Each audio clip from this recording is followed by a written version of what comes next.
Hello, everybody. This is Jimmy. We're reading Alice's Adventures in Wonderland, Chapter 9, The Mock Turtle Story. We're analyzing pages 98 and 99. We left off with Alice and the Duchess still arm in arm having a conversation with morals. They talked about a mustard mine. The Duchess said, there was a mustard mine. And the moral of that, she said, was the more there is of mine, the less there is of yours. But Alice was not paying attention. Sorry, it should be paying attention. Let's fix that. Who says that mustard is a vegetable. And now we start page 98. The Duchess says, I agree with you. And the moral of that is, be what you would seem to be. Or if you would like it put more simply, never imagine yourself not to be otherwise than what it might appear to others. That what you were or might have been was not otherwise than what you had been would have appeared to them to be otherwise. Note, I wrote this is profound. Well, maybe it is. Maybe it isn't. I think I should understand that better, Alice said very politely. Remember, she's polite little girl. If I had it written down, she needs to write it down. We're gonna analyze this moral when we're done with these two pages. But Alice can't quite follow it as the Duchess says it. And the Duchess says, well, there's nothing to what I could say if I choose. The Duchess replied in a pleased tone. She's very pleased. There's nothing to what I could say. Don't trouble yourself any longer than that, Alice said. No, there's no trouble. Talk about trouble. I make you a present of everything I've said as yet. This is a very interesting concept, to make a present of everything you said, which you could use sometime in the future. After you're talking, you could tell people, well, I make you a present of everything I said. But Alice doesn't respond. She thinks a cheap sort of present. Remember, Alice is conscious of birthday presents, right? I'm glad people don't give birthday presents like that. But she didn't venture to say it out loud. She just thought that to herself. I mean, Alice does a lot of thinking in Wonderland, doesn't she? Thinking again, the Duchess asked, because when she's thinking, she's not talking. When she's not talking, she's silent, and that's noticeable by people, right? If you're in a conversation and you stop talking, people notice you're not talking, and they say, well, she must be thinking. So the Duchess says that and digs her sharp little chin in again, right? I've got a right to think, Alice says sharply, for she was beginning to feel a little worried. So the dig of her sharp little chin is responded to by Alice answering sharply. I've got a right to think. Just about as much right, said the Duchess, as pigs have to fly. And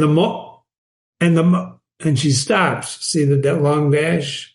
She stops. Can you guess what she was going to say? I think you can. Here, to Alice's great surprise, the Duchess's voice died away, even in the middle of her favorite word, moral. So if you didn't know what M meant with the long dash, the third-person narrator tells you that. And her arm was linked to hers. It began to tremble. So the Duchess starts shaking. Something's going on. Alice looks up, and there's the Queen in front of him, her arms folded, frowning like a thunderstorm. I've seen a lot of thunderstorms. I don't know if I've ever seen a thunderstorm frown. What do you think the third-person narrator meant by that? Frowning. The Queen was frowning like a thunderstorm. Well, we know the Queen is always talking loud. She's very vocal, off with her head, but she's frowning like a thunderstorm. There's a thunderstorm coming, right? There's going to be a fine day, Your Majesty. The Duchess begins in a low, weak voice. Low, it's not the usual Duchess, right? Top of 99. Now I give you fair warning, shouted the Queen. There's the thunderstorm coming up, stamping on the ground as she spoke. She's shouting and stamping on the ground. Either you or your head must be off, and that in about half no time. Take your choice. The Duchess took her choice and was gone in a moment. Duchess leaves. Well, gone. There's going to lose her head. Let's get on with the game, the Queen said to Alice. And Alice, too frightened to say a word, slowly followed her back to the croquet ground. Okay, remember that was the last chapter, croquet ground. So the other guests had taken advantage of the Queen's absence and were resting in the shade. But the moment they saw her, they hurried back to the game, and the Queen merely remarking that a moment's delay would cost them their lives. So for a half hour, they're playing croquet game, and the Queen is quarreling all the time with other players. She's shouting, "Off with his head," or "off with her head." And she keeps saying it over and over for a half hour. And those whom she sentenced were taken into custody by the soldiers, who, of course, had to leave being arches to do this. Remember, the soldiers were the arches where the hedgehogs had to go through with the mallets, which were from lingos, blah, blah, blah, right? So by the end of a half hour, there were no arches left. And all the players except the king and the queen and Alice were in custody and under sentence of execution. So the queen had condemned everybody. The soldiers took everybody off, and only the king and queen and Alice remained. Chaos returns, right? Chaos. Then the queen left off, quite out of breath, and said to Alice, Have you seen the mock turtle yet? There's the mock turtle, the title of the chapter. Finally, he shows up several pages after the chapter started. Alice says, "No, I don't even know what a mock turtle is." "Do you? I had never heard of a mock turtle." "Well, it's the thing mock turtle soup is made from," said the queen. There's a great answer.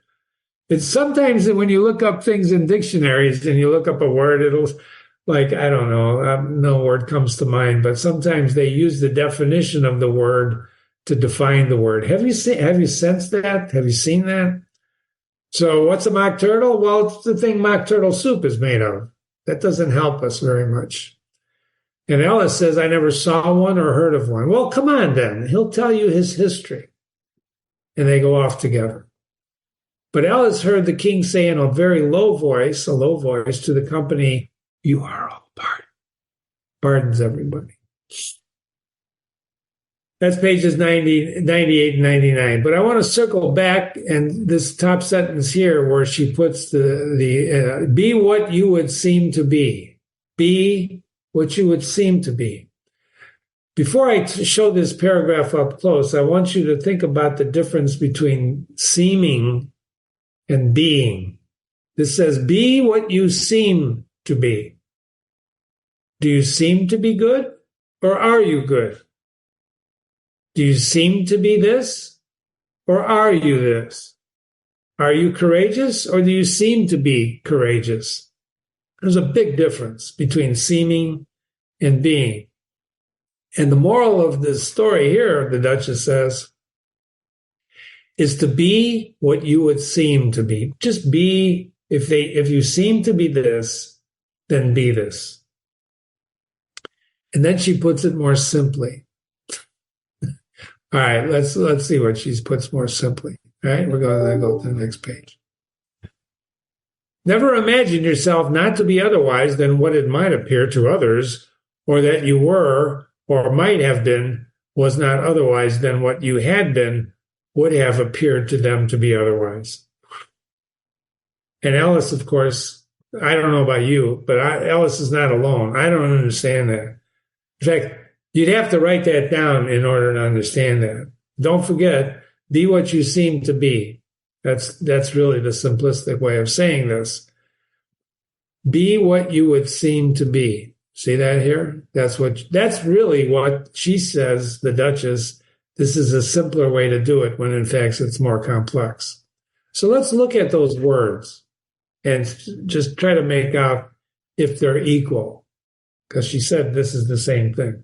So I used to work for a guy when Jimmy was in agency business, and this guy had a saying. He was an English major like Jimmy, And he had a saying, and his saying was, why use 10 words when 100 will do? He eventually got fired, but that's another story. Why use 10 words when 100 will do? I don't know. You can get paid by the word, whatever. Anyway, why use 1, 2, 3, 4, 5, 7 words when all these other words will do? Let's look at the words. Never imagine yourself not to be otherwise than what it might appear to others, that what you were or might have been was not otherwise than what you had been would have appeared to them to be otherwise. First of all, there's a lot of nots in here, and those are called double negatives. It's always not good to be a double negative because, like in math, a minus times a minus is a plus. But when you're using double negatives in the English language, it gets very confusing, because you have to turn it into the positive.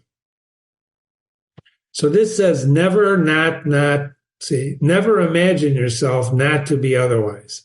If you were to make that a positive statement, you'd have to say something like, always imagine yourself to be what others see you as, something like that. And you can play with the words yourself. But remember, this goes back to what we're looking at, what Ellis is trying to explore. Who are you, Ellis? Who are you, listeners? Who am I? Who's Jimmy? Who we are is a very profound question. Are we what we think we are? Are we what people see us that we are? Do you show yourself? Do you reveal yourself to others? Or do you, like Camus, only reveal yourselves to those you love? Because then, as Camus says, you're not revealing yourself in order to seem, but in order to be.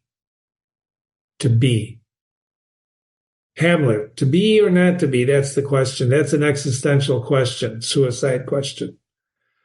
But if you seem to be this, but you are not this, that's called being what? A hypocrite? People perceive you in certain ways. Sometimes did you ever get credit for something you didn't do and then take that credit? See, that's kind of like cheating, isn't it? So who you are, I'm not saying you got to go reveal yourself to everybody in the world, blah, blah, blah, blah, blah. I don't even know if you know who you are because you're constantly changing. Your body changes every 6 years. You get new cells, right? Your thoughts change. You get influenced by other thinking, by other ideas. So you're constantly changing. But your character, does it change? Does your character change? And if you're going to be what you would seem to be, what do you seem to be? In order to become what you seem to be, that takes a lot of work, doesn't it? Commitment, dedication. Think about these ideas, because these ideas are running throughout Alice in Wonderland, Alice's Adventures in Wonderland. She's trying to figure out who she is, what she is, why she is. And she's meeting all these characters that are sometimes very confusing, and they really don't help. They really don't help, do they?